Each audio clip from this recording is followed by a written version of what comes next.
임마누엘이라고 하는 제목으로 하나님 말씀 증거하려고 합니다.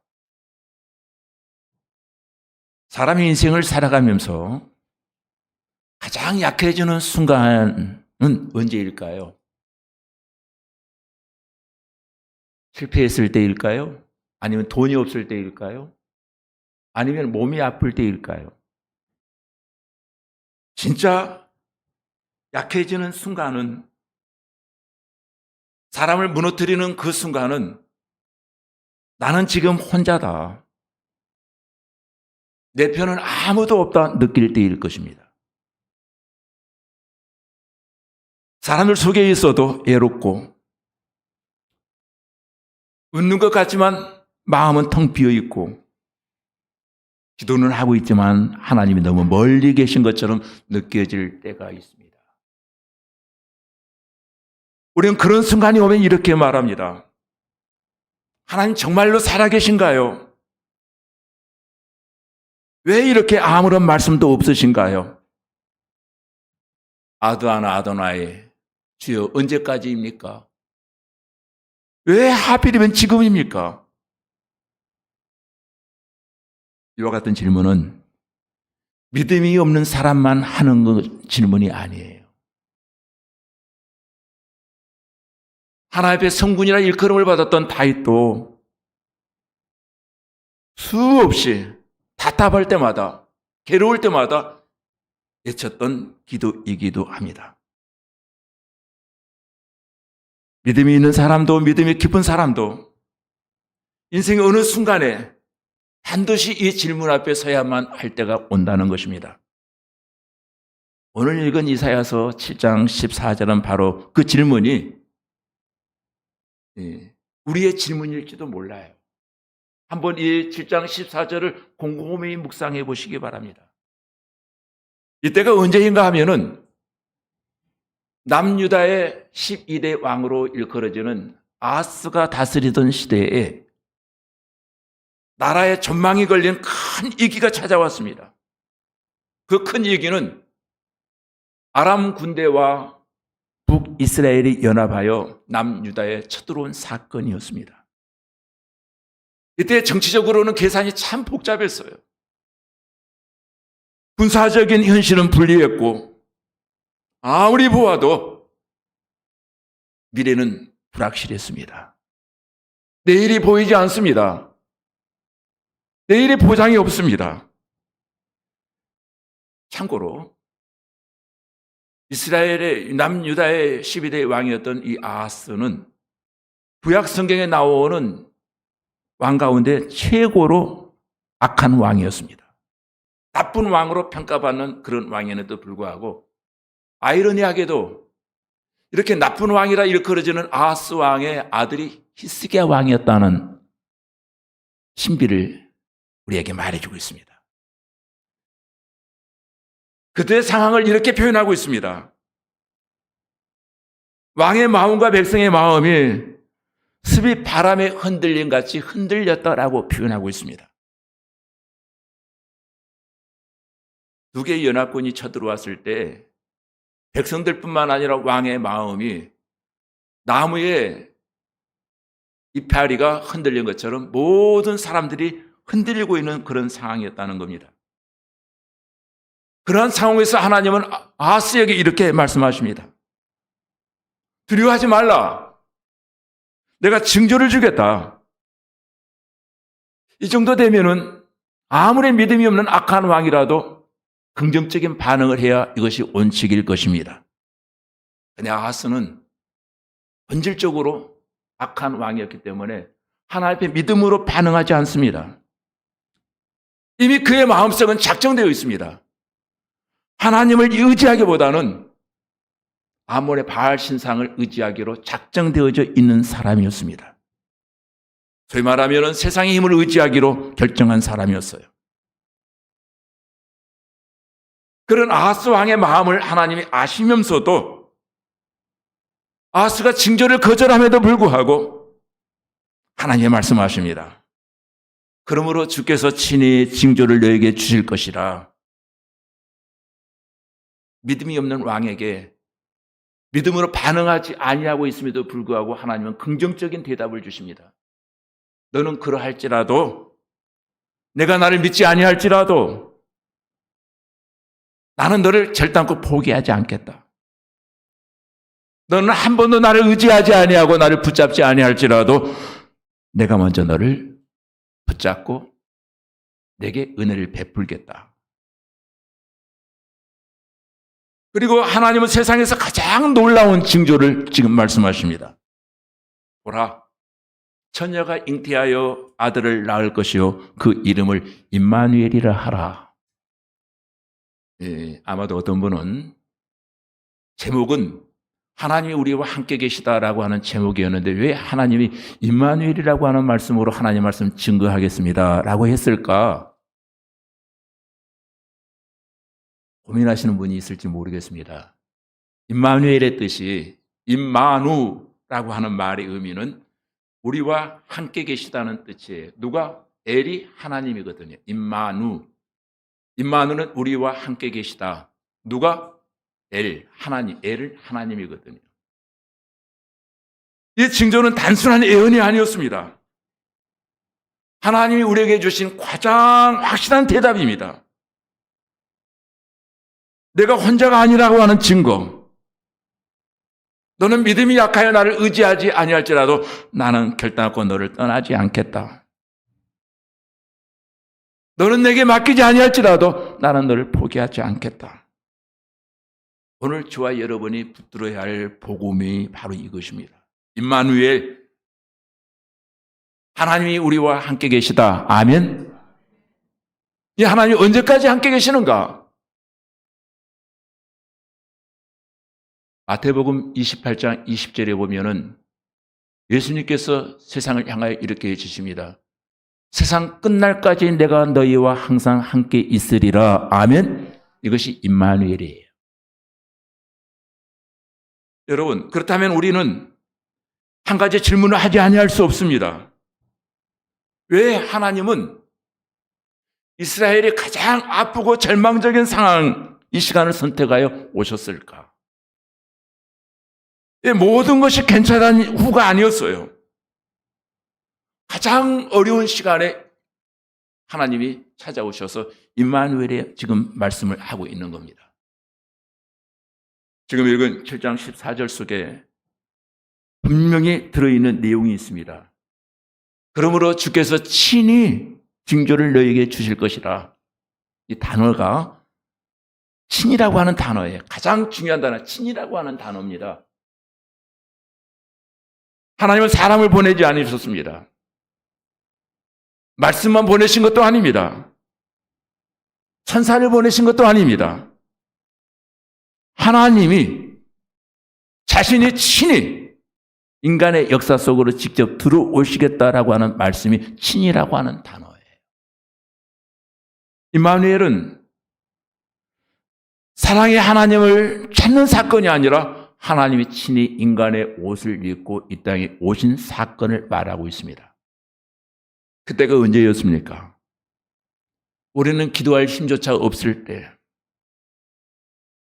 믿노라 말하지만 믿음은 날마다 무너져가고 있을 때, 아무 말도 할 수 없을 만큼 지치고 상하여 있는 그때에 하나님은 그 자리를 피해 가지 아니하시고 오히려 그 시간에 바로 그 자리에 찾아오셔서 우리의 마음을 만져주시겠다는 것입니다. 어떻게? 네 편 하나도 없지? 내가 네 편이야. 사람은 다 떠날지라도 나는 너와 함께 있을 거야. 세상 끝날까지 너와 함께 할 거야. 임마누엘, 가장 힘든 시간에 우리에게 찾아오신 사건입니다. 임마누엘, 이 말은 신구약 성경에서 3번 딱 나옵니다. 구약 성경에 2번 나오고요. 신약 성경에 1번 나옵니다. 구약 성경에 제일 첫 번째 나오는 말이 오늘 읽은 7장 14절이에요. 그리고 8장 8절에 1번 나옵니다. 마태복음 1장 23절에 나옵니다. 그 이름을 임마누엘이라 하라. 그 이름을 번역함, 즉 우리와 함께 계시다. 하나님이. 자, 오늘 우리가 첫 번째 붙들어야 될 메시지는 바로 이것입니다. 임마누엘의 약속은 두려움과 눈물 한가운데 있을 때 주어졌다고 하는 사실입니다. 즉 이사야서 7장의 말씀은 평온한 예배당에서 들려오는 말씀이 아니었습니다. 축제가 열리던 시간에 들려오는 말씀도 아니었습니다. 이 말씀은 어쩌면 나라가 무너질지도 모른다.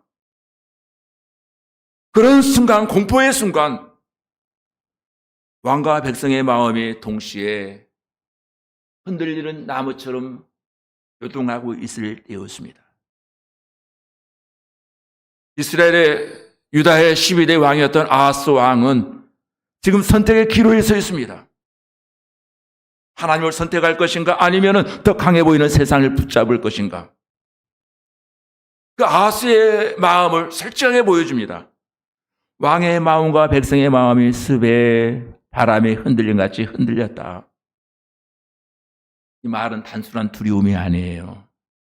방향을 잃어버린 두려움이었습니다. 결정을 못하는 두려움이었습니다.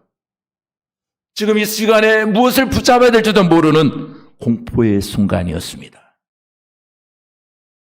그때 하나님은 아하스에게 이렇게 말씀하십니다. 징조를 구하라. 내가 원하는 만큼 구하라. 그러나 아하스는 거절합니다. 히스기야의 아버지예요, 이분이. 겉으로는 신앙적인 말로 거절하지만은 실상은 그 마음속에 이미 하나님이 안 계셨습니다. 하나님 부재의 현상. 그럼에도 불구하고 하나님은 섭섭함을 접어둔 채 하나님의 말씀을 거두지 아니하십니다.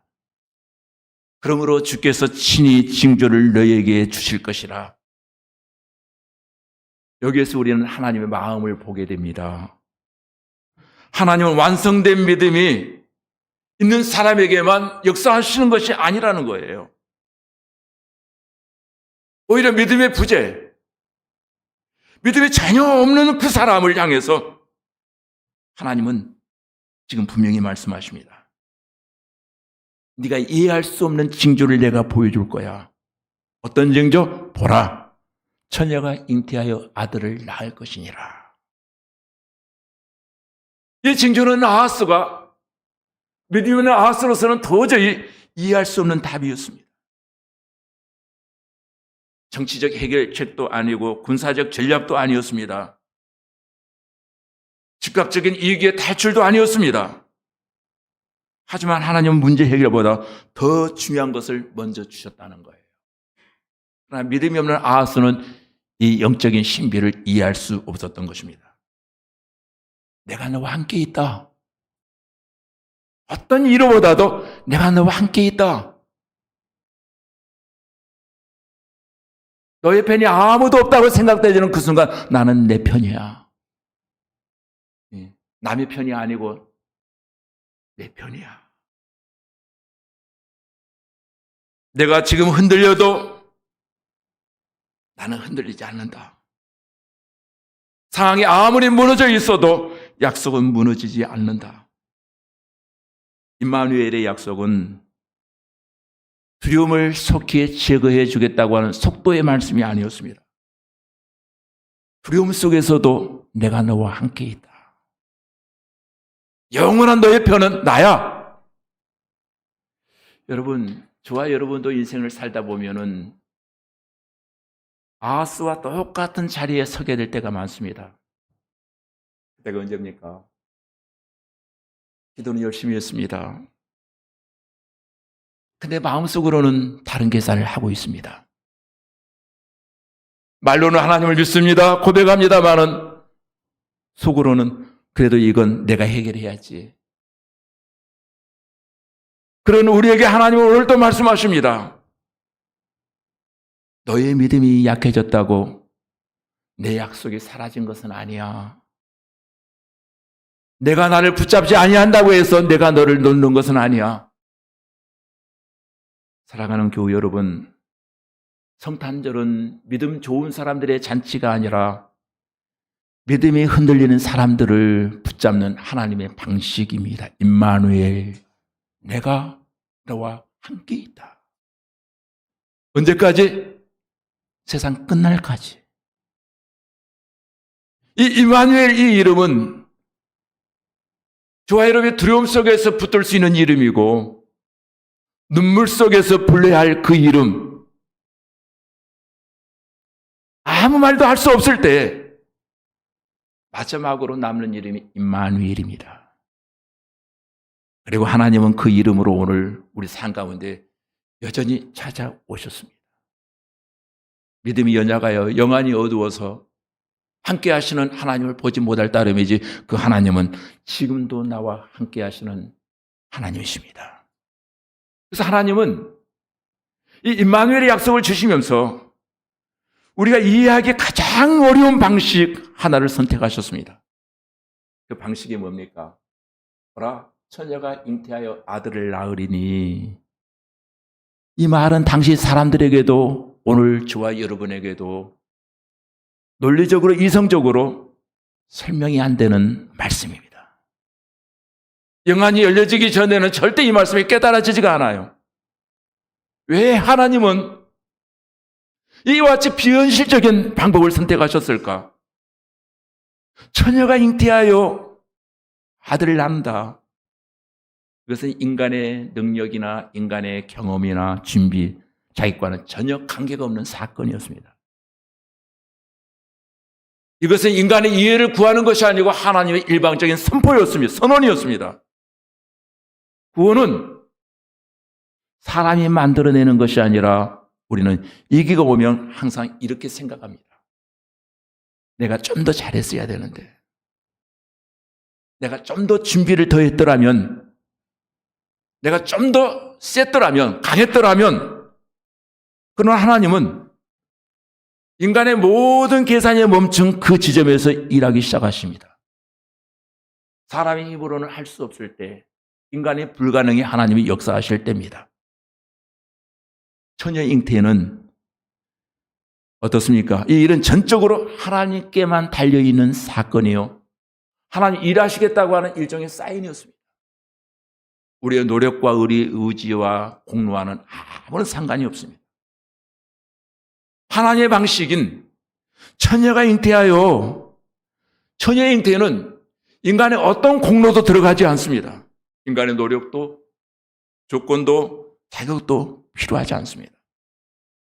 그런 의미에서 성탄은 인간의 어떤 노력에 의한 보상이 아니라 하나님 일방적인 선물입니다. 은혜란 무엇입니까? 받을 자격이 없는 자에게 주어지는 하나님의 호의를 우리가 은혜라고 말합니다. 하나님은 내가 준비되면 주겠다, 준비되면 오겠다, 이렇게 말씀하지 아니하십니다. 내가 나를 제대로 믿으면 찾아가겠다라고도 말씀하지 않습니다. 아하스 왕은 아무런 준비가 없는 아주 악한 왕 중 43명의 왕 중에 제일 악한 왕이었습니다. 그런데 하나님은 그 악한 왕 아하스에게 은혜를 베푸십니다. 너는 거절하고 준비되지 아니했을지라도 보라, 내가 친히 역사하겠다, 증거를 보여주겠다. 가장 어두운 시절, 가장 힘든 시절에 하나님이 찾아오신 사건이 임마누엘입니다. 하나님의 방식은 언제나 아래로 내려오심입니다. 무슨 말인가 하면 세상은 위로 올라가라고 말합니다. 더 강해지라고 말합니다. 더 잘 나가야 되고 더 인정받아야 된다고 말합니다. 그러나 하나님은 정반대의 방법을 선택하셨습니다. 왕궁이 아니라 마국간으로, 가장 강한 모습이 아니라 가장 약한 아기의 모습으로, 하나님 우리에게 오시기 위해서 스스로 가장 낮은 자리를 선택하셨다는 거예요. 처녀의 잉태는 하나님이 인간의 삶을 멀리서 구경하지 아니하신다고 하는 증거였던 것입니다. 증거. 하나님 우리의 인생의 조건을 요구하지 아니하시고 우리 인생의 자리에 하나님이 일방적으로 선언하시고 들어오신 사건이었습니다. 그래서 성탄절은 많은 사람이 기적이다라고 말하는데 기적이라고 하는 단어보다는 초대 사건입니다. 성탄을 우리는 기적이라고 부르는데 물론 기적이기도 합니다. 그러나 성탄의 진정한 의미는 초자연적 현상이 아니라 자기의 백성을 초대하시는 사건이라는 거예요. 임마누엘로. 우리의 방식이 아니라 하나님의 방식, 너의 방식이 아니라 하나님의 방식을 믿겠느냐? 내가 할 수 있음이 아니라 내가 함께함을 붙들겠느냐? 처녀 잉태 사건은 임마누엘. 하나님인 내가 너와 함께 하겠다. 하나님이 함께 하실 때 우리의 계산을 멈추라는 거예요. 너의 계산을 앞세우지 말라는 겁니다. 하나님은 오늘도 우리의 인생의 불가능 앞에서 같은 방식으로 일하시는 하나님이십니다. 내 길이 막혔을 때 하나님의 길이 열리고 사람의 손을 내려놓을 때 하나님의 손이 붙잡습니다. 처녀잉태. 이것은 100% 하나님의 방식이었고 은혜로 시작하는 구원의 이야기의 출발이 되기도 합니다. 그래서 임마누엘은 문제를 제거해 주시겠다가 아니에요. 임마누엘의 의미는 가장 큰 의미는 동행하겠다는 뜻이었어요. 지금 당장 너의 문제가 해결되지 아니할지라도 문제 자체만 바라보지 말아라. 그러나 그 문제 속에서 나는 너와 함께 하겠다. 언제까지? 세상 끝날까지. 우리는 보통 하나님께 이렇게 기도하곤 합니다. 이 문제만 해결해 주시면 더 열심히 믿겠습니다. 이 고난, 이것만 제발 빨리 지나게 해 주시옵소서. 이 눈물 멈추게 해 주세요. 그러나 하나님은 임마누엘이라고 하는 이름으로 조금 다른 방식의 약속을 우리에게 주십니다. 문제 해결은 되지 않았지만 나는 임마누엘이야. 너와 함께 있어. 이 말씀은 고난이 해결되어진다는 말로 해석해서는 안 됩니다. 문제가 즉시 사라진다고 하는 말도 아니거든요. 임마누엘. 문제는 내게 계속 있을지라도 나는 너와 함께 하고 있어. 일이 안 되면 하나님이 안 계신가? 하나님 언제 내 길을 응답해 주실 것인가? 하나님 도대체 언제까지입니까? 아도나이. 이렇게 치지만 그 순간에도 하나님은 우리와 함께 하신다는 거예요. 사랑하는 성도 여러분, 예수님을 우리가 느끼는 버림의 깊이를 먼저 통과하신 하나님이십니다. 십자가에 달리셔서 엘리 엘리 나막 사막다니 어찌하여 나를 버리셨나이까? 나의 하나님 어찌하여 나를 버리셨나이까? 이 외침은 우리의 모든 외침을 대신한 외침이었습니다. 그래서 임마누엘은 멀리서 지켜보는 신의 이름이 아니라 깊이 아파하시고 우리와 함께 하시는 하나님이 임마누엘이에요. 저와 여러분이 한 해 동안 버텨올 수 있었던 것, 그 이유는 문제가 없었기 때문이 아니다는 거예요. 나는 느끼지 못했지만 임마누엘의 하나님이 나와 함께 하셨다는 겁니다. 밤이 깊었지만 무너지지 않는 이유는 한 해 동안 눈물이 그렇게도 많이 나왔지만은 내가 포기하지 않고 오늘 이 자리에 있는 이유는 오늘 그럼에도 불구하고 내가 예배 자리에 계속 있다, 앉아있다 하는 이유는 모든 이유는 알고 봤더니 임마누엘의 하나님이 나와 함께 계셨습니다. 사랑하는 성도 여러분, 성탄은 분위기가 아니라 선언입니다. 또한 장식이 아니라 사건입니다. 감동이 아니라 하나님의 결정입니다. 하나님 문제가 다 정리된 후에 오시지 않았습니다. 우리의 믿음이 강해진 이후에 응답하신 분도 아닙니다. 가장 가장 여자간 순간, 가장 아파하고 힘들어하는 그 순간, 그때 오신 사건이 임마누엘. 그것이 성탄이고 그분의 이름이 임마누엘입니다. 임마누엘은 이젠 괜찮아질 거야. 막연한 위로가 아니었습니다. 임마누엘은 지금도 너와 함께하고 있다. 너와 함께 아파하고 너와 함께 실패하고 너와 함께 눈물 흘리고 있다. 세상 끝날까지 동행하시겠다. 약속하신 그 하나님이 계셨기에 오늘 우리는 이 자리에 존재하는 겁니다. 또 여러분 꼭 기억하십시오. 길이 보이지 않아도, 마음이 무너질 것 같아도, 내일은 장담할 수 없어도 임마누엘의 약속은 세상 끝날까지 취소되지 아니한 사건임을 성경은 우리에게 말합니다. 우리가 실패했어도 하나님은 한 번도 우리를 버리신 적이 없고 한 번도 우리를 떠나신 적도 없고 지금 이 순간에도 하나님은 우리와 함께 하시는 임마누엘이십니다. 그러므로 성탄절은 과거의 기념일이 아니라